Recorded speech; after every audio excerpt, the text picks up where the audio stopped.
Hi there, my name is Tatiana and you're watching YouTube channel You Can.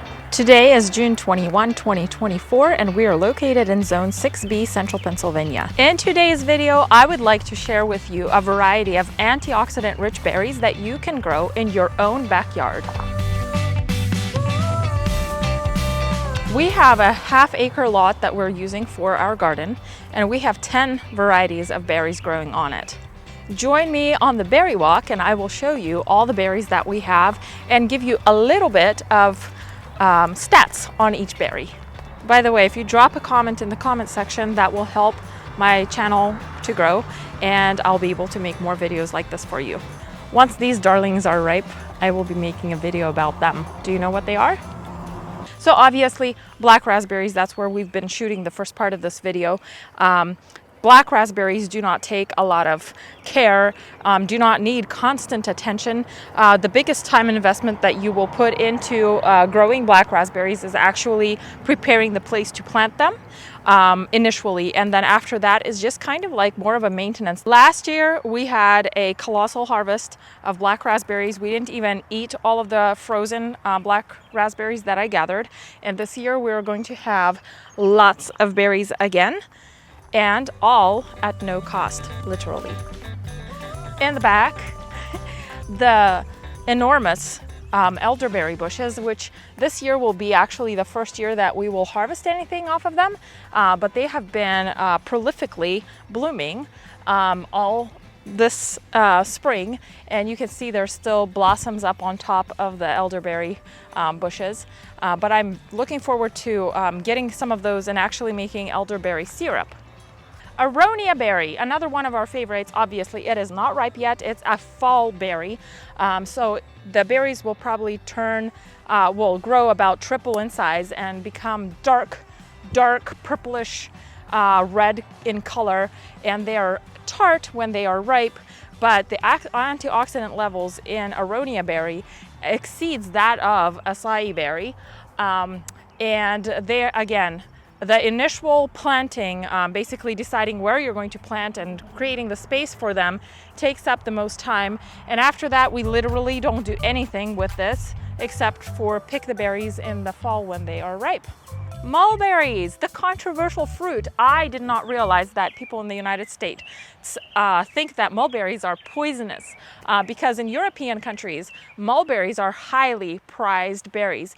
And we recently found out that quite a few people deem mulberries as toxic or poisonous. But if you think so, you can actually go to a health food store and buy a teeny tiny little packet of dry mulberries from Turkey and see the description about mulberries, that they're so rich in antioxidants. They help reverse aging, they help improve skin tone, and the list goes on and on and on. And you can pay like 15 bucks for an ounce of dried berries and eat them, or you can just plant a tree and harvest mulberries for eternity. The cool thing about mulberries is that they attract a lot of birds. And if you have other berries in your yard like blueberries or raspberries, basically other berries that birds may like, if you have a mulberry tree anywhere near your other berry shrubs, the birds actually prefer mulberries and they will eat the mulberries and leave your other berries alone. Grapes, are they berries? I don't know. Are they berries? Are grapes berries? Or are grapes just grapes? I don't know, but grapes grow wonderfully well in Pennsylvania as well. They do take a little bit more care than any of your other berries. So if you're starting out and not sure what to plant, grapes are definitely not the first time gardeners grape, I don't know, to plant, because they do take more knowledge in pruning, and they're a lot more time consuming. You actually have to prune them multiple times throughout their growing season, whereas other berries don't require that.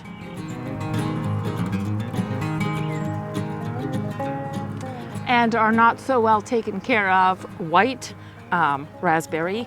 It kind of got tossed to the side and it's kind of overgrown with weeds, but at the same time, you can see how big these berries are, and my kids have been eating them, so they're absolutely scrumptious. Also, last year we planted a variety that is a cross between blackberries and raspberries. I don't remember how it is called, but it has also been neglected by us, but it is still producing fruit. I just want to show you guys all this, like, just so you know that growing a garden isn't like carpentry where you have to be there for every single step of the process, and if you're not, you know, everything's going to go to waste. We literally didn't have the time to take care of these plants right here, and they're producing fruit. I mean, it's inconvenient a little bit to come and pick them because they're overgrown with weeds, and it's kind of harder to get to the fruit, but at the same time, they're still producing fruit.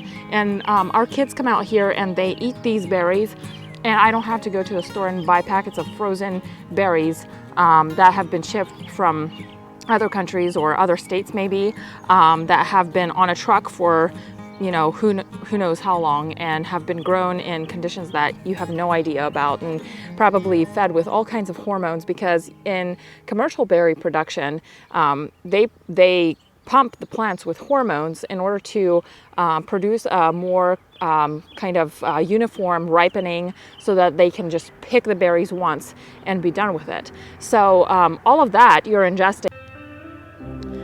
And here's the beautilicious blackberry raspberry cross fruit, whatever berry. They're absolutely delicious, and they're quite long, so they go from the tip of my finger to about the first knuckle, and this is not the biggest berry. And when you pick them off, they have that middle part inside. They don't come off of it like a raspberry does, more like a blackberry. They still have that central part once you pick them. And they taste like literally eating a blackberry and a raspberry at the same time. Look at these clusters of grapes. My husband's pride and joy. He's the one that takes care of them. I will take you to my favorite berries, and they're actually in peak right now. They're ripe, and I waited to shoot this video before picking them. The jostaberry. It is a very uncommon fruit or berry in the United States, but actually extremely common and popular in European countries for backyard gardeners. I will actually not be able to describe the flavor for you because it is so complex and delicious. You have to try it. That means you have to plant it. The beauty of nature is that it doesn't have to be in perfect rows to grow and to produce and give you food. We have asparagus here on the side that kind of encroached on the space of the jostaberries, but guess what? The jostaberries are still producing berries. Look at these loaded branches, canes, twigs. I don't even know how you would call them. Probably canes is the right word, but they are absolutely loaded with berries. And these berries are ripe and ready to pick. I actually will be picking them either tonight or tomorrow morning.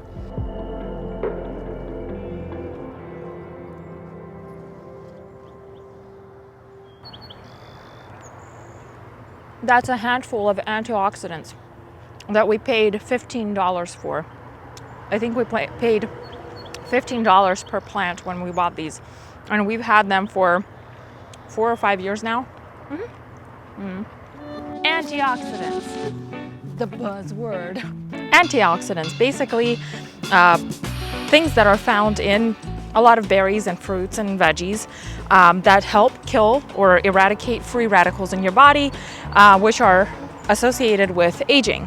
So, you know, everybody talks about, you know, antioxidant rich foods, and there's a lot of advertisement that goes into selling you antioxidant rich purees and juices that cost a hefty price, and nobody really talks about your common backyard berries that you can actually grow in your own backyard without investing too much time or money, but have actually more benefits than ordering in a jar of acai berry juice from God knows where, and without having to add to the carbon footprint, without having to add to the plastic problem that we have, because if you grow your berries, you're picking them without having to package them, without having to process them, without having to transport them. The gooseberry, also a not very common berry in the United States gardeners'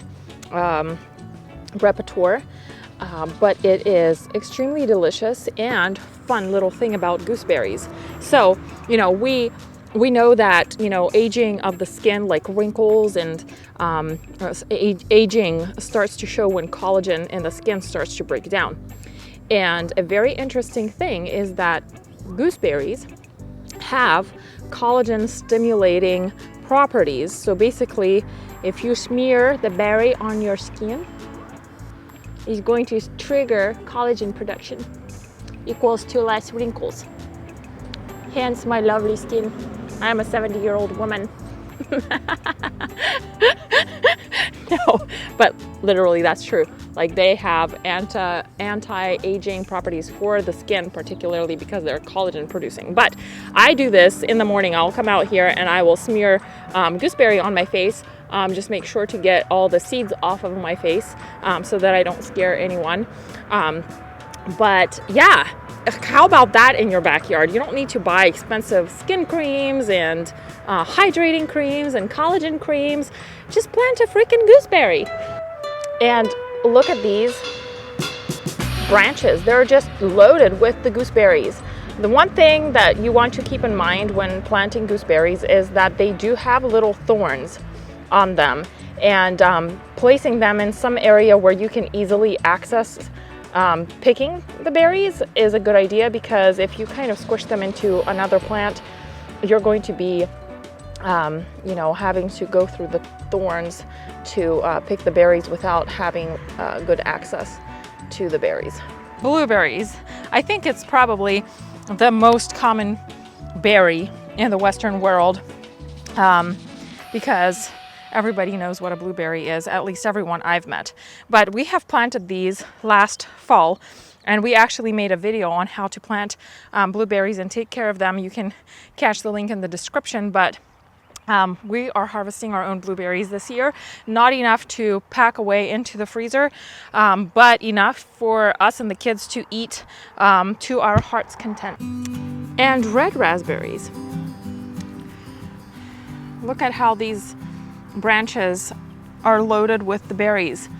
And I want to reiterate again, you can see all the weeds around here, and know that we didn't take care of these raspberries. These red raspberries are actually growing here kind of on their own will.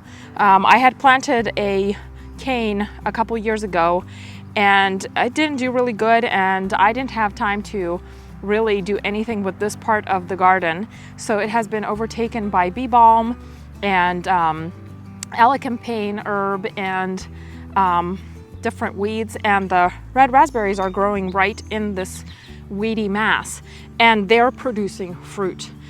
Don't let maybe lack of time or lack of knowledge stop you from just popping a plant into the soil and letting it do its own thing. Nature is very wise.